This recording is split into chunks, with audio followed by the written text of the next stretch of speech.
لله رب العالمين والصلاة والسلام على سيد الأولين والآخرين نبي الأنبياء والمرسلين وعلى آله وصحبه ومن تبعهم بإحسان إلى يوم الدين أما بعد.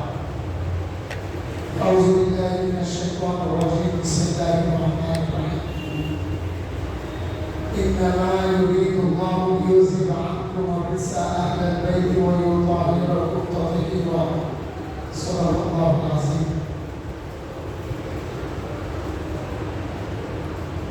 وصدق رسوله النبي الأمين الكريم ونحن على ذلك لمن الشاهدين والشاهدين. عن رسول الله صلى الله عليه وسلم: اللهم هؤلاء أهل بيتي، أو كما قال عليه الصلاة والسلام. شاہ اس حسین بادشاہ اس حسین دین اس حسین دیوانہ اس حسین سردار ناداد دست یزید حقا کے بنائے لا الہ اس حسین. حاضرین و سامعین، ہمارے لیے بڑی خوشی کی بات ہے اور باعث نجات ہے کہ ہم جلسے شہادت سیدنا امام حسین علیہ السلام و جمیع شہداء کربلا میں حاضر سننے اور سنانے کی.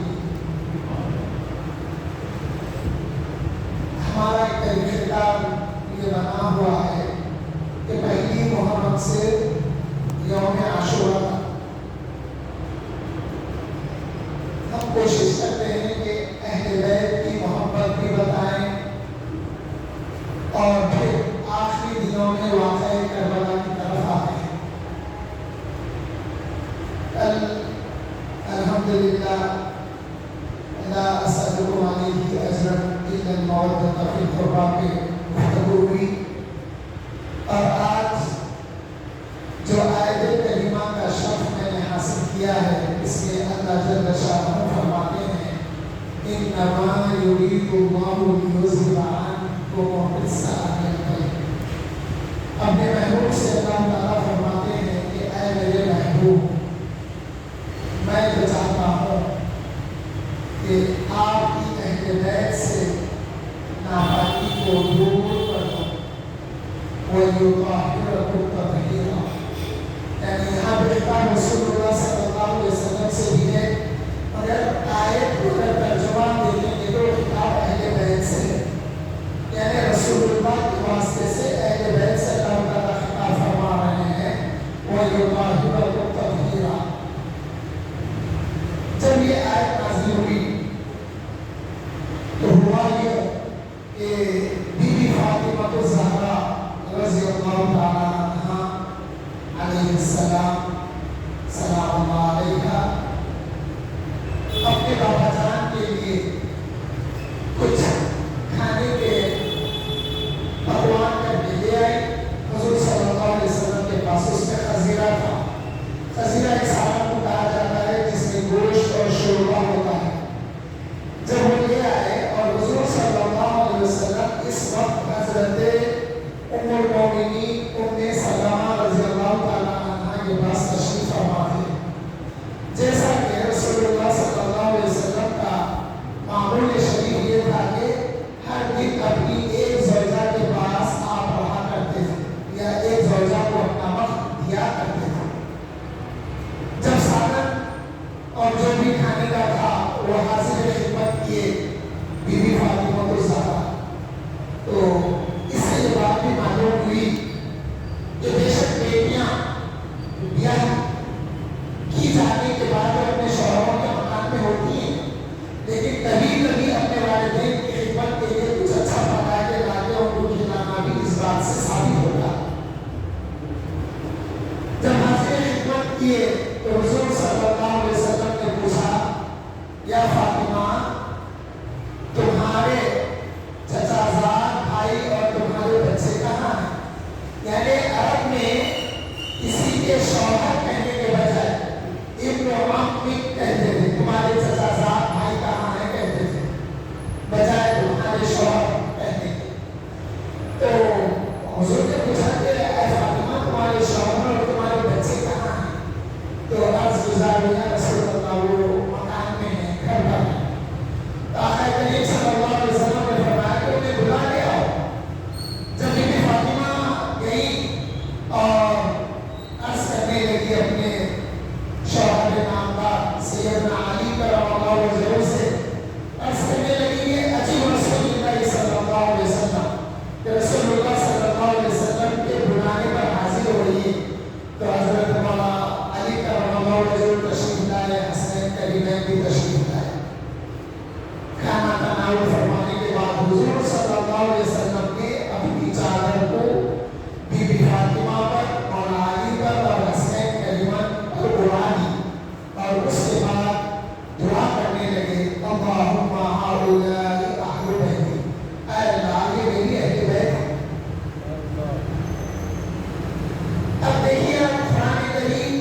تو معلوم کیا ہوا؟ پھر ایک موقع پہ آقا کریم نے فرمایا کہ میرے صحابہ اور اہل بیت کی مثال ایسی ہے جیسی کشتی نوح کی ہے، اور حضور نے اپنے صحابہ کی مثال ستاروں کے مانند کیا ہے کہ میرے صحابہ ستاروں کے مانند ہے، اور پھر اپنی اہل بیت کی مثال کشتی نوح سے کی ہے۔ تو معلوم یہ ہوا کہ بعض ایک روایت میں غرق ہو جائیں گے آیا، اور ایک روایت میں گمراہ ہو جائیں گے آیا۔ تو ستاروں سے مدد تب لی جاتی ہے کشتی میں سوار جو ہوتا ہے، تو رات کے اندھیرے میں ستاروں کو دیکھ کر اپنا راستہ طے کرتے ہیں، کیونکہ عرب کا پیشہ تجارت کا تھا، تو وہ سفر زیادہ کیا کرتے تھے، اور آس پاس سمندر لگا ہوا تھا، کشتیوں سے بھی سفر ہوتا تھا۔ تو مثال لے کر آقا کریم صلی اللہ علیہ وسلم نے فرمایا کہ تم میرے اہل بیت کی محبت میں جب آ جاؤ گے تو تمہیں گمراہی نہیں چھو سکتی، اور ایسے موقعوں پر تم میرے صحابہ سے رائے ہدایت حاصل کر لیں۔ حاضرین محترم، پھر حضور صلی اللہ علیہ وسلم اس دنیا سے پردہ فرمانے سے پہلے اپنی امت کو آگاہ کیے کہ اے لوگوں دیکھو میں تمہارے درمیان دو چیزیں چھوڑے جا رہا ہوں، ایک میری فطرت ہے یعنی اہل بیت ہے، اور میں تمہارے لیے قرآن چھوڑے جا رہا ہوں۔ اگر تم اس کو مضبوطی سے تھامے رکھو گے تو تم گمراہ نہیں ہوگے۔ اب یہاں پہ بات یہ معلوم ہوئی کہ حضور اکرم صلی اللہ علیہ وسلم ہر جگہ صحابہ کو شامل کیا اہل بیت کے ساتھ، مگر اس موقع پر صحابہ کو شامل نہیں کیا، صرف اہل بیت کا نام لیا۔ اس کی مصلحت یہ سمجھ میں آتی ہے کہ صحابیت حضور صلی اللہ علیہ وسلم کی حیات مبارکہ تک صحابیت مل سکتی تھی۔ جس نے حضور کو ایمان کی حالت میں دیکھا وہ صحابی ہو گیا۔ جب حضور صلی اللہ علیہ وسلم اس دنیا سے پردہ فرمائیں گے تو صحابہ تو رہیں گے، لیکن اب حضور نظر نہیں آئیں گے، تو پھر اس کو صحابی ہونے کا شرف حاصل نہیں رہے گا۔ ہوتے ہوتے 100 سال میں جو صحابہ ہے وہ بھی ختم ہو جائیں گے، لیکن اہل بیت نبوت، اہل بیت رسول اللہ صلی اللہ علیہ وسلم صبح قیامت تک رہیں گے، نسل کی نسل چلی جاتی رہے گی، یہاں تک کہ قیامت کی صبح ہو جائے گی۔ تو حضور صلی اللہ علیہ وسلم نے اس موقع پہ فرمایا کہ دیکھو میں تمہارے درمیان میری فطرت، میری اہل بیت کو اور قرآن کو چھوڑے جا رہا ہوں، اگر تم اس کو تھامے رکھو گے تو نجات پاؤ گے۔ تو معلوم یہ ہوا کہ قرآن کے ساتھ اہل بیت ہے اور اہل بیت کے ساتھ قرآن کریم ہے۔ جتنی محبت ہم قرآن سے رکھیں گے اتنی محبت اہل بیت سے بھی رکھنا ہے، اور آقا کریم صلی اللہ علیہ وسلم نے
فتنوں کا باپ، دین میں فتنے کیسا گھسیں گے، دین میں فتنے کیسا پھیلیں گے، یہ بات کے تحت یہ ساری باتیں بتا دی گئی ہے۔ تو پھر آقا کریم صلی اللہ علیہ وسلم نے یہ بھی بتایا کہ آئے لوگوں دیکھو، خلافت راشدہ کا سلسلہ منہاج النبوہ کے تحت جاری اور ساری رہے گا۔ اس میں بگاڑ پیدا کرنے والا ایک شخص ہوگا جس کا نام یزید ہوگا۔ حدیث مبارکہ میں آقا نے یزید کا نام بھی بتا دیا ہے۔ یہ جو سسٹم چلے گا خلافت راشدہ کا، اس کو بدلنے والا جو شخص ہوگا اس کا نام یزید ہوگا۔ حاضرین محترم، واقعہ کربلا کے بعد میں امام احمد بن حنبل نے یزید کو کافر قرار دیا ہے، اور ہم یزید کو کافر مانتے ہیں بقول امام احمد بن حنبل۔ لیکن یاد رکھیے، یزید کے والد حضرت امیر معاویہ رضی اللہ عنہ ادب سے خاموش ہو جانا، یزید کے دادا حضرت ابو سفیان کا جب نام آئے تو ادب سے خاموش ہو جانا۔ یہ صحابی ہیں، یہ صحابی رسول ہیں، ان کے بارے میں بے ادبی بدتمیزی کے باتیں نہ سننا نہ کہنا، نہ کہنے والوں کی تعریف کرنا، جو غلط ہے وہ غلط ہے۔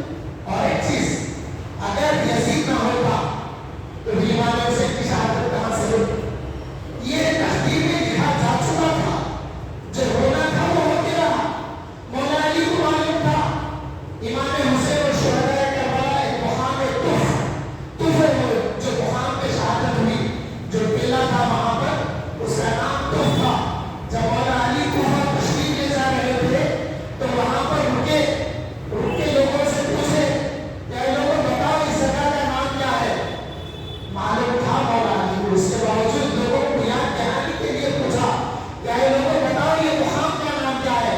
ساتھ والوں نے عرض کیا یا مولانا یا خیر البریہ یا امیر المومنین یا علی بن ابی طالب کرم اللہ وجہہ، اس مقام کو کرب بلا کہتے ہیں۔ اب اسی مقام پر کھڑے ہو کر یا حسین آواز دیے، لوگ پوچھے یا مولانا یا خیر البریہ آپ اس مقام سے رہتے ہو سے آواز دے رہے ہیں؟